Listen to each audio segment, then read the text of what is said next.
आइए शुरू करते हैं हिंदी 100 अंक पदखंड का एक नया चैप्टर जिसका नाम है पुत्र वियोग। सुभद्रा कुमारी चौहान के द्वारा लिखा गया यह कविता है और पुत्र वियोग कविता का स्रोत जो है, स्रोत का मतलब इसे कहां से लिया गया है तो मुकुल कविता संग्रह से। किसे? मुकुल कविता संग्रह से पुत्र वियोग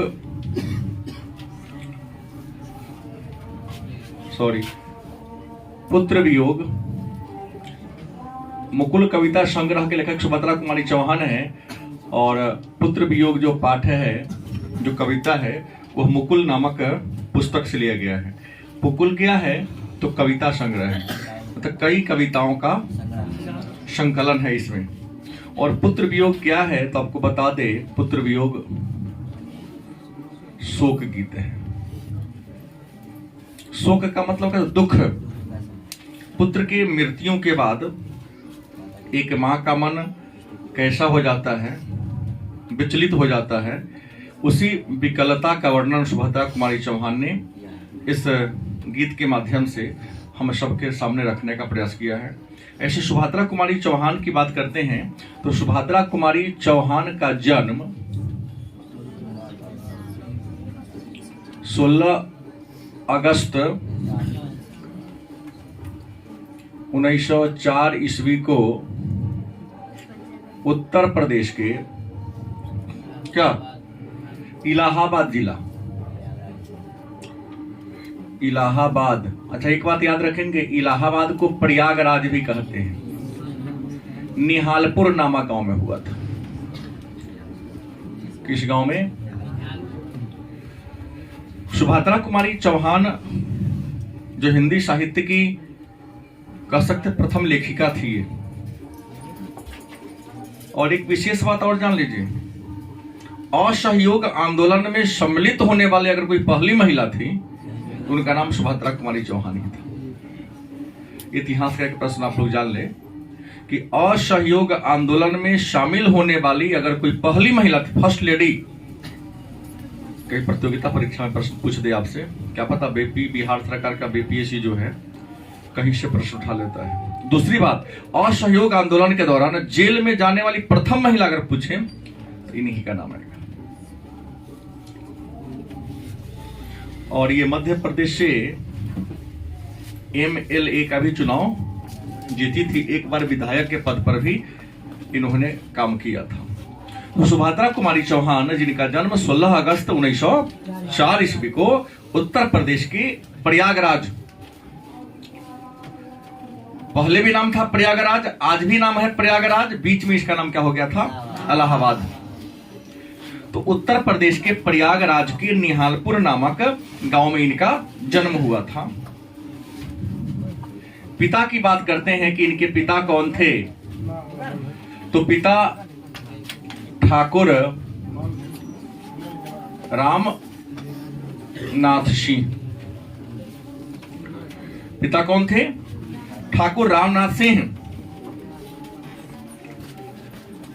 और इनकी माता का नाम था धीराज कुंवर। धीराज कुंवर। बहुत कम उम्र में ही इनका विवाह हो गया। इनके पति का नाम था ठाकुर लक्ष्मण सिंह।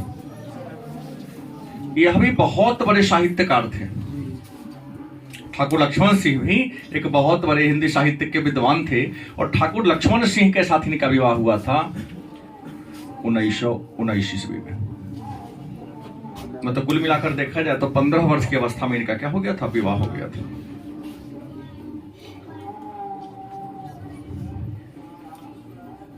चार भाई, कितने भाई?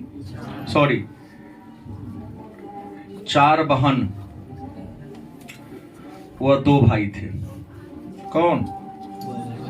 सुभद्रा कुमारी चौहान 4 भाई और 2 बहन थे। 4 बहन और 2 भाई थे ये। और आपको बता दें, इनकी मृत्यु की बात करते हैं तो इनकी मृत्यु कार दुर्घटना में।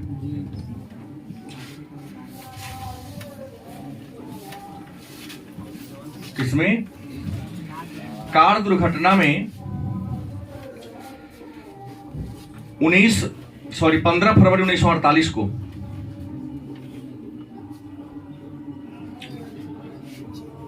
कहां हो गया था? मध्य प्रदेश में। मध्य प्रदेश के जबलपुर एक जिला है मध्य प्रदेश के।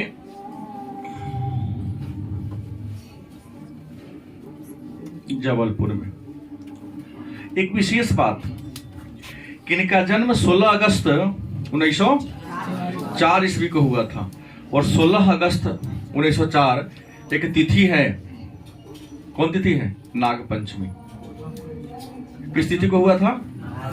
नाग पंचमी के दिन का जन्म हुआ था। क्या था? गलती लिखा गया किताब में, खुश रहिए। किस तिथि को? नाग पंचमी को, क्योंकि बसंत पंचमी तो आपको फरवरी में होता है, लेकिन जन्म तो इनका कब हुआ था? अगस्त में। तो अगस्त में नाग पंचमी होता है कि बसंत पंचमी? नाग पंचमी होता है। बसंत पंचमी तो फरवरी में होता है, मतलब होली से पहले होता है। तो जान ले कि सुभद्रा कुमारी चौहान हिंदी साहित्य के एक महान कवित्री थी। इनकी काल की बात करें कि ये किस काल के कवित्री थी, तो आधुनिक काल। किस काल की? आधुनिक काल की कवित्री थी। युग की बात करें कि ये किस युग की थी, तो छायावाद। सुभद्रा कुमारी चौहान हिंदी साहित्य के आधुनिक काल और छायावाद युग की एक महान कवित्री थी, जिनका जन्म 16 अगस्त 1904 ईस्वी को नागपंचमी के दिन उत्तर प्रदेश के इलाहाबाद जिला के निहालपुर नामक गांव में हुआ था।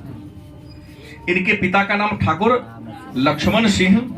रामनाथ सिंह और माता का नाम धीराज कुमार। इनका विवाह 15 वर्ष की अवस्था में ठाकुर लक्ष्मण सिंह के साथ हो गया। और ठाकुर लक्ष्मण सिंह भी एक बहुत बड़े क्या थे? साहित्यकार थे। ये 4 बहन और 2 भाई थे। इनका मृत्यु एक कार दुर्घटना में 15 फरवरी 1948 को मध्य प्रदेश के जबलपुर जिला में हो गई थी। महादेवी वर्मा की अगर बात करें, संतान कितने हुए, इनकी कितने संतान हुए, तो महादेवी वर्मा को 5 संतान हुआ था। कितने संतान हुए? किस भाषा की कवि थी, तो ये हिंदी भाषा की क्या थी? कवि थी। और इनकी सहेली की बात करें तो महादेवी वर्मा।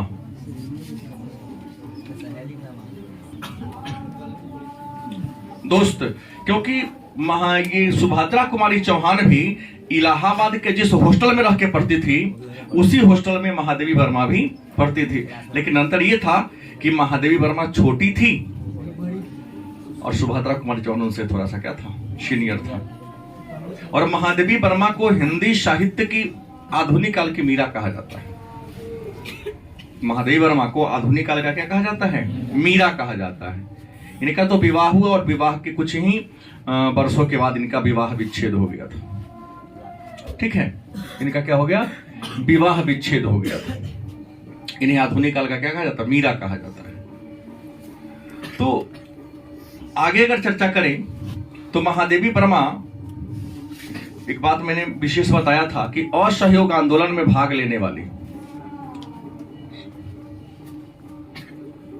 असहयोग आंदोलन में भाग लेने वाली क्या थी? पहली महिला थी। और असहयोग आंदोलन किसने चलाया था? महात्मा गांधी ने चलाया था। इस बात को आप सब क्या करते हैं, बड़ी भली भांति जानते हैं। दूसरा बात, इनका पहला कहानी संग्रह सुभद्रा कुमारी चौहान का पहला कहानी संग्रह कौन था? तो इनका पहला कहानी संग्रह था बिखरे मोती। इन्होंने जो पहला कहानी संग्रह लिखा था उसका नाम क्या था? बिखरे मोती। और इनको एक सम्मान भी मिला था। सम्मान की बात करते हैं, हिंदी साहित्य के क्षेत्र में एक पुरस्कार दिया जाता है, सेक्सोरिया पुरस्कार। कौन पुरस्कार? सेक्सोरिया या सेक्सोरिया। और सेक्सोरिया पुरस्कार इनको मिला था मुकुल के लिए। किसके लिए? सेक्सोरिया पुरस्कार मिला था मुकुल। मुकुल क्या है? तो कविता संग्रह है।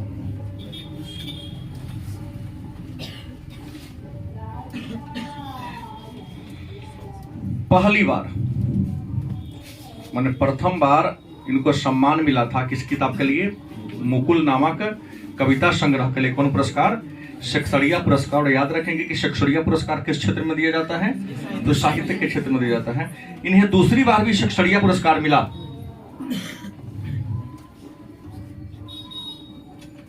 दूसरी बार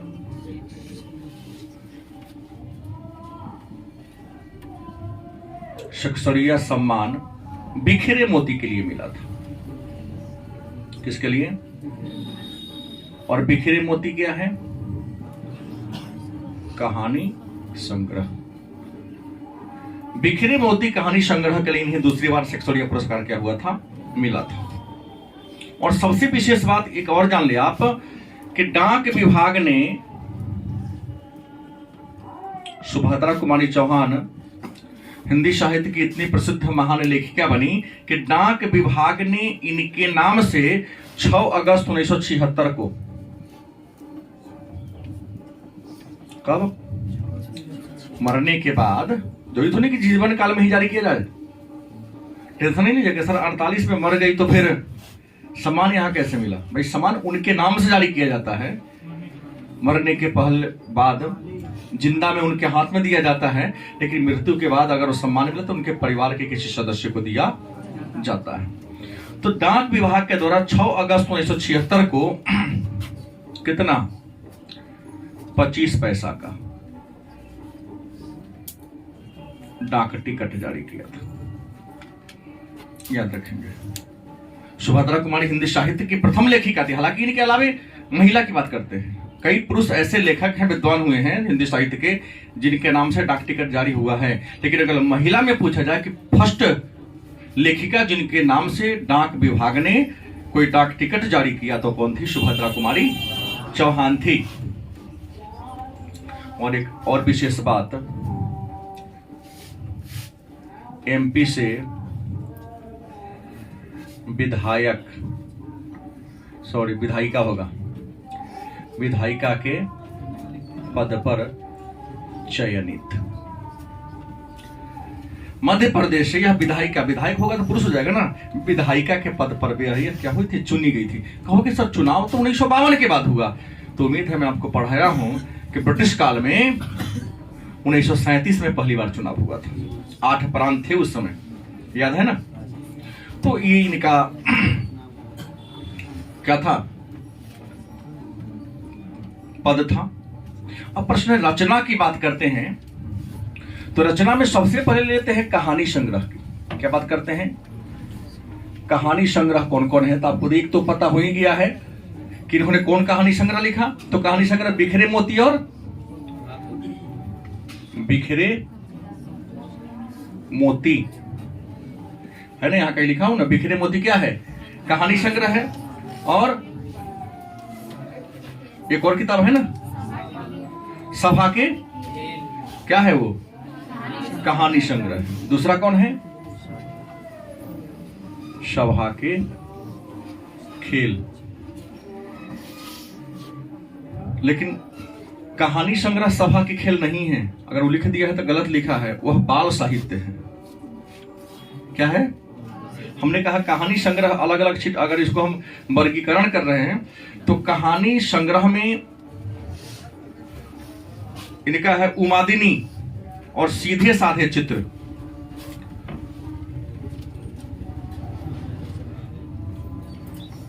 उन्मादिनी और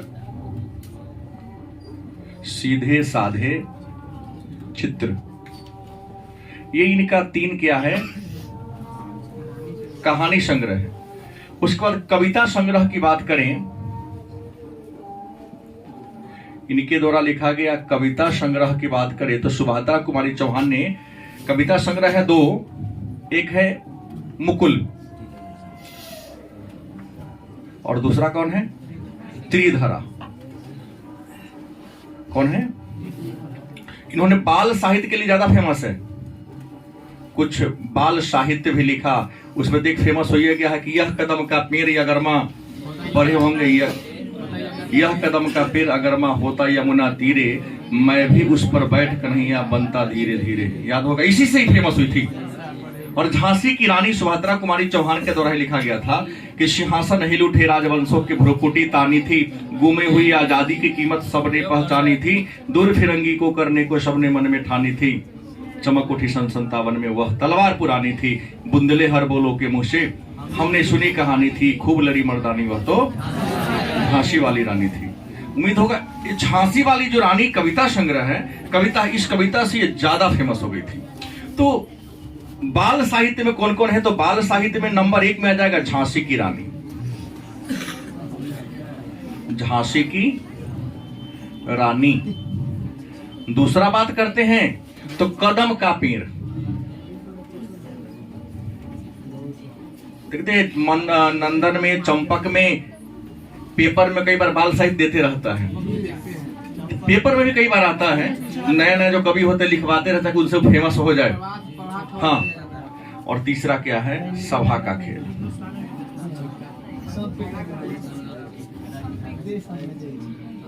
तो उम्मीद है कि सुभद्रा कुमारी चौहान के बारे में बहुत सारे डाटा हम लोगों ने इकट्ठा कर लिया, एक बार उसको दोहरा ले कि सुभद्रा कुमारी चौहान थी कौन। तो आपको बता दें, सुभद्रा कुमारी चौहान हिंदी साहित्य के आधुनिक काल की छायावाद युग की एक महान कवित्री है। आसान है, पूरे बोल्ट मार्क भी इसको आप लिख सकते हैं, लाइन बाय लाइन लेंगे तो अच्छा नंबर आपको मिलेगा। बड़े परीक्षा में जाएंगे तो वित्ता नाप का नहीं, कितना सुंदर से आपने उसको ग्राफ्टिंग कर दिया, सजाने पर नंबर मिलता है। राइटिंग स्किल पर बिहार यूनिवर्सिटी नंबर देती है, पढ़ता कुछ नहीं है, वित्ता नाप लिया, 1 पन्ना पर 3 नंबर, 4 पन्ना लिख लिया 12 नंबर। ऐसा अच्छी कुछ आता भी नहीं, आता तो हमारा कोचिंग चलता ही नहीं। विद्यालय में पढ़ाई होती तो कोचिंग खुलने की क्या जरूरत थी। गलत नहीं बोल रहा हूं, पढ़ाई नहीं होती मतलब शिक्षक पढ़ाने में सक्षम नहीं है, असक्षम है, चाहे वो ज्यादा पैसा लेकर असक्षम हो या डिग्री लेके नॉलेज में असक्षम हो, कारण जो हो, लेकिन सक्षम नहीं है तो प्राइवेट कोचिंग चल रहा है। हम लोग के समय कोचिंग नहीं थी, गुरुजी इतने एक्सपर्ट थे, अच्छे पढ़ाते थे कि होम ट्यूशन की जरूरत ही नहीं होती थी या किसी कोचिंग की जरूरत ही नहीं होती थी। कोचिंग तो 2010 के मेरे ख्याल से 2000 ईस्वी के बाद को गुरुमुत्ता की तरह हम लोगों ने खुलना शुरू कर दिया, हम भी उसमें शामिल हैं। आइए, पुत्र वियोग क्या है, शोक गीत है। पुत्र वियोग के लेखक कौन है, सुभद्रा कुमारी चौहान। पुत्र वियोग किस कविता से संग्रह से लिया गया है, मुकुल से। और तो सुभद्रा कुमारी चौहान के बारे में चर्चा कर रहा था कि सुभद्रा कुमारी चौहान का परिचय देता आप लिखेंगे, सुभद्रा कुमारी चौहान हिंदी साहित्य के आधुनिक काल के छायावाद युग की एक महान कवित्री हैं। इनका जन्म 16 अगस्त 1904 ईस्वी को नागपंचमी के दिन उत्तर प्रदेश के इलाहाबाद जिला के, चाहे प्रयागराज जिला के निहालपुर नामक गांव में हुआ था। इनके पिता का नाम ठाकुर रामनाथ सिंह था, माता का नाम धीराज कुमार। 15 वर्ष की अवस्था में इनका विवाह ठाकुर लक्ष्मण सिंह से हो गया। ठाकुर लक्ष्मण सिंह मध्य प्रदेश के निवासी थे। ये 4 बहन 2 भाई थे। इनकी मृत्यु 15 फरवरी 1948 को मध्य प्रदेश के जबलपुर में एक कार दुर्घटना के दौरान क्या हो गई। सुभद्रा कुमारी चौहान को 5 संतान था। ये हिंदी भाषा के कवि थे। इनकी सहेली आधुनिक काल की मीरा महादेवी वर्मा थी। सुभद्रा कुमारी चौहान ज्यादा पढ़ लिख ना सकी, क्योंकि जब गांधी ने असहयोग आंदोलन शुरू किया तो इन्होंने पढ़ाई लिखाई छोड़कर, साहित्य का साधना छोड़कर असहयोग आंदोलन में शामिल हो गई और असहयोग आंदोलन में शामिल होकर यह जेल की यात्रा भी की थी। और आपको बता दें, सुभद्रा कुमारी चौहान कुल 2 बार कारागार की यात्रा की है। जेल में कितनी बार गई हैं? 2 बार जेल में गई हैं। इनका पहला कहानी संग्रह बिखरे मोती है। पहला कहानी संग्रह कौन है? बिखरे मोती है। और इनको 2 बार शेक्सपियर पुरस्कार मिला है। शेक्सपियर पुरस्कार हिंदी साहित्य के क्षेत्र में दिया जाता है और पहला शेक्सपियर पुरस्कार मुकुल नामक कविता संग्रह के लिए दिया गया और दूसरी बार शेक्सपियर पुरस्कार बिखरे मोती नामक कहानी संग्रह के लिए दिया गया। डाक विभाग के द्वारा इनके मृत्यु के उपरांत 6 अगस्त 1976 को 25 पैसा का एक डाक टिकट जारी किया गया और यह मध्य प्रदेश से 2 बार विधायिका के चुनाव भी क्या हुई थी? जीती थी, विधायक बनी थी। इनके द्वारा लिखा गया कुछ पुस्तकें हैं, जिसमें अगर हम कहानी संग्रह की बात करें तो सुभद्रा कुमारी चौहान के द्वारा लिखा गया कुछ कहानी संग्रह है। उसमें बिखरे मोती, उन्मादिनी, सीधे साधे चित्र। इसके अलावा कविता संग्रह में मुकुल और त्रिधरा। और बाल साहित्य में है झांसी की रानी, कदम का पेड़ और सभा के खेल। बहुत कम है लेकिन सब महत्वपूर्ण है। बिखरे मोती कहानी संग्रह है, सीधे साधे चित्र कहानी संग्रह है, मुकुल और त्रिधरा कविता संग्रह है और साझी की रानी, झांसी की रानी, कदम का पेड़ और सभा के खेल क्या है? बाल साहित्य। याद रखेंगे 6-7 पुस्तक है ही इनके द्वारा लिखा गया, लेकिन 6-7 अपने आप में क्या है? परिपूर्ण है। और सुभद्रा कुमारी चौहान झांसी की रानी कविता लिखने के बाद या बाल साहित्य लिखने के बाद हिंदी साहित्य के क्षेत्र में क्या हुई? अपनी उपलब्धि को हासिल की।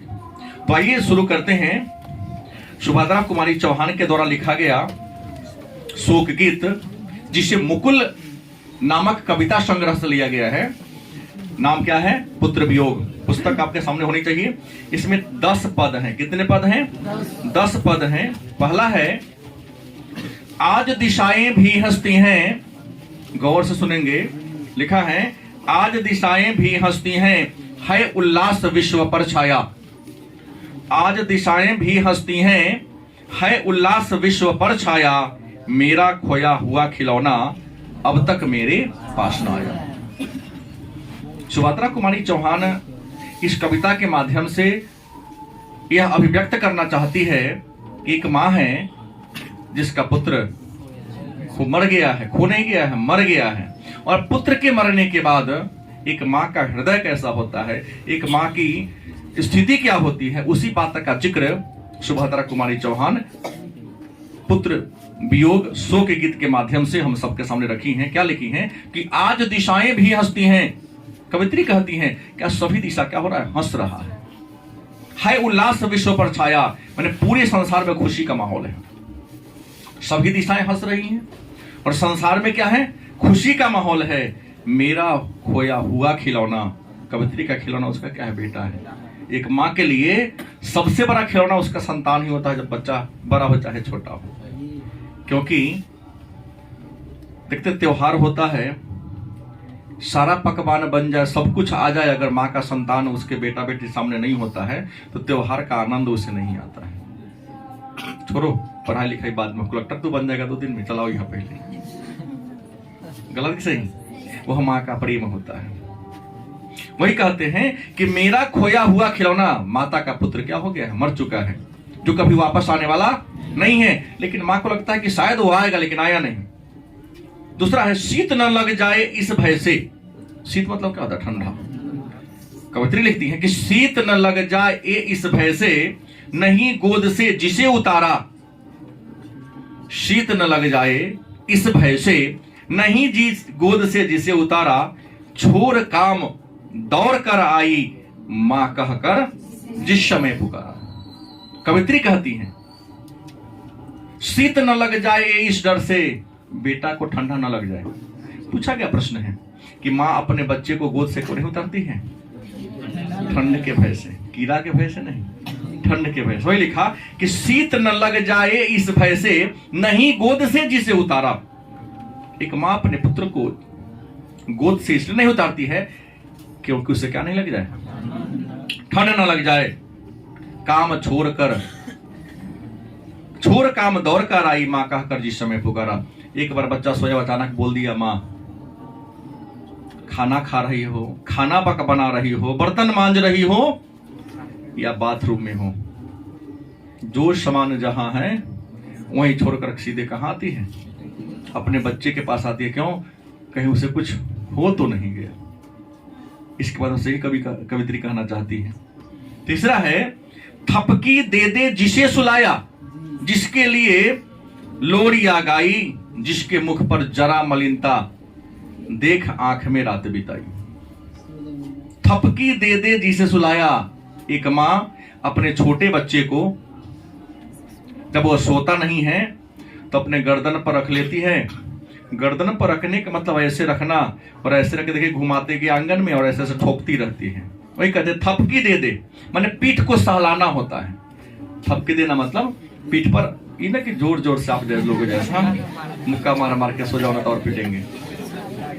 थपकी दे दे जिसे सुलाया, जिसके लिए लोरिया गाई। बच्चा रात को नहीं सोता है तो आज तो आप लोग जैसे होंगे तो स्टैंडर्ड माता पिता बनेंगे आप लोग, कि मोबाइल बजा के छोड़ देंगे। और आजकल के बच्चा भी क्या 5G हो गया है कि जन्म लेते ही मोबाइल हाथ में पकड़ता है। गलत बोल रहा हूं? वही लिखा कि थपकी दे दे जिसे सुलाया। एक माँ अपने बच्चे को थपकी दे दे के पीठ को सहला सहला के सुलाती है, फिर भी नहीं सोता है तो उसके साथ बेड पर सो के क्या कहती है? गीत गाती है। सोते समय जो गीत गाते उसे लोरी कहते हैं।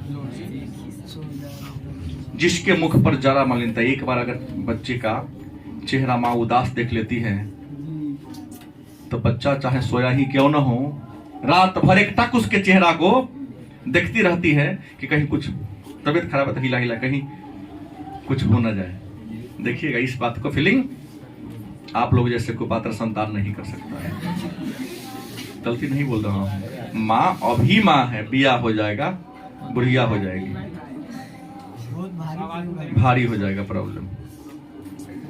गलती बोल दिया क्या? 99% बात सत्य है क्या इमाम मुझे? 100% सही है। तू तो इसको पात्र है ही, तुम पर। नेक्स्ट है लाइन, जिसके लिए भूल अपनापन। कवित्री कहती है कि एक माँ अपने बच्चे के लिए अपने आप को भूल जाती है, अपने नातेदार रिश्तेदार को भी क्या होती है? भूल जाती है। जिसके लिए भूल अपनापन। फीलिंग करेंगे, कभी कभी होता है अगर मान लिया कि किसी कारण उसके बच्चे का स्वास्थ्य खराब हो गया, तू ही कहीं तुम्हारा बेटा की तबीयत खराब हुआ है, तो डाइन है, ये है, वो है, झगड़ा बुरा करके सब बराबर कर देती है। हाँ, छोटा छोटा वो सब हो जाता है। बहुत भारी मित्रता दुश्मनी में बदल जाता है। जिसके लिए भूल अपनापन। कवित्री कहती है कि अपने पुत्र के लिए एक मां अपने आप को भूल जाती है। पत्थर को भी देव बनाया, पत्थर को ही क्या मान लेती है? भगवान मान लेती है। कहीं नारियल दूध बतासे, कहीं चढ़ाकर शीश नवाया। और अपने पुत्र के स्वस्थ की कामना के लिए, उसके समृद्धि की कामना के लिए पत्थर रूपी भगवान पर कहीं बतासा तो कहीं नारियल तो कहीं फूल चढ़ाकर माथा टेकती है कि हमारा जो संतान है जीवन के हर क्षेत्र में सफलता को प्राप्त करे, समृद्धि को प्राप्त करे। फिर भी कोई कुछ कर न सका, फिर भी कोई कुछ न कर सका, छिन ही गया खिलौना मेरा, मैं असहाय विवश बैठी ही, रही उठ गया छौना मेरा। यहां छौना शब्द का प्रयोग पुत्र के लिए किया गया है। ठीक है, ये भी पूछा गया प्रश्न है कि कवित्री का छौना कौन है? तो उसका पुत्र है। लिखते हैं कि फिर भी कोई कुछ न कर सका। कवित्री ने अपने पुत्र के स्वास्थ्य की कामना के लिए कहां कहां जाकर के माथा नहीं टेकी, प्रसाद नहीं चढ़ाई, लेकिन जब उसका पुत्र मर रहा था किसी ने कुछ नहीं कर सका। वो छिन ही गया खिलौना मेरा, मतलब मेरा बेटा हमारा खिलौना है जो हमारे हाथ से क्या हो गया? छिन गया, मतलब मर गया। मैं असहाय विवश बैठी, मैं वहां बैठ कर देख रही थी लेकिन मैं कुछ कर नहीं सकी। और भगवान भी हमको साथ नहीं दिया, जबकि बहुत बार उनको प्रसादी चढ़ाया। क्यों? हमारे बच्चे के स्वस्थ रहने के लिए। तरप रहे हैं बिकल प्राणी, पुत्र के मरने के बाद एक माता का जो प्राण होता है, पुत्र के मृत्यु के बाद माता का जो आत्मा होता है, प्राण होता है, बड़ा ही परेशान रहता है, तड़पता रहता है। वही कहता है, विकल तड़प रहे हैं विकल प्राणिये, मुझको पल भर शांति नहीं है। पुत्र के मर जाने के बाद माता का प्राण हृदय परेशान रहता है और उसे जीवन में कहीं शांति नहीं मिलती। उसको कितनों घुमा दो, डायमंड का भी हार दिला दो, लेकिन कहता ही नहीं चाहिए, जो गया वही चाहिए। क्योंकि माता के लिए डायमंड से भी बड़ा इस संसार में अगर सबसे कोई कीमती आभूषण है, उस आभूषण से भी बड़ा उसका क्या होता है? पुत्र होता है। पुत्र की मृत्यु के बाद मां के अंदर वेदना क्या होती है, इसका फीलिंग एक मां ही कर सकती है। चोट लगने पर दर्द कितना होता है तो वह फील वह करेगा जिसको चोट लगी हो। जिसे चोट ही नहीं लगा हो वह दर्द फीलिंग क्या करेगा? नहीं। वही लिखा कि तड़प रहे हैं विकल प्राणी, मुझको पल भर शांति नहीं है। पुत्र के मरने के बाद माता का प्राण विकल है, परेशान है, उसे जीवन में क्या है? शांति नहीं है। वह खोया धन पान सुकुंगी। कवित्री कहती है कि हमारा पुत्र जो खो गया है, मतलब क्या हो गया है? मर गया है। सब कुछ पालेंगे लेकिन उसको हम पा सकते हैं क्या? वही लिखी कि वह खोया धन पान सुकुंगी, मतलब माता का धन क्या है? रुपया, सोना, चांदी नहीं, क्या है? उसका पुत्र है, उसका संतान है। वह खोया धन पान सुकुंगी, इसमें कुछ भी भ्रांति नहीं है, इसमें कोई संशय नहीं है कि जो मेरा बेटा मर गया है मैं उसे दोबारा वापस नहीं ला सकता। फिर भी रोता ही रहता है, नहीं मानता है मन मेरा, बड़ा जटिल निरस लगता है, सोना सोना जीवन मेरा। कवित्री कहती है, सुभद्रा कुमारी चौहान कहती है पुत्र वियोग कविता में, शोक गीत में, कि फिर भी रोता ही रहता है।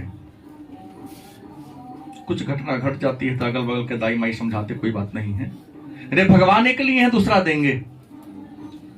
सांत्वना देने के क्रम में लोग बोल देता है। कई बार हम भी आप लोगों को बोल रहे हैं कोई बात नहीं, अगला बार अच्छा नंबर आएगा।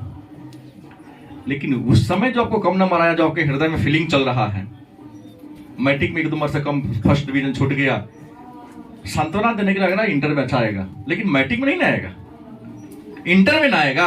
आपको कहां चाहिए था? मैट्रिक में चाहिए था। लिखते हैं कवि कि फिर भी रोता ही रहता है, नहीं मानता है मन मेरा, बड़ा जटिल निरस लगता है, सोना सोना जीवन मेरा।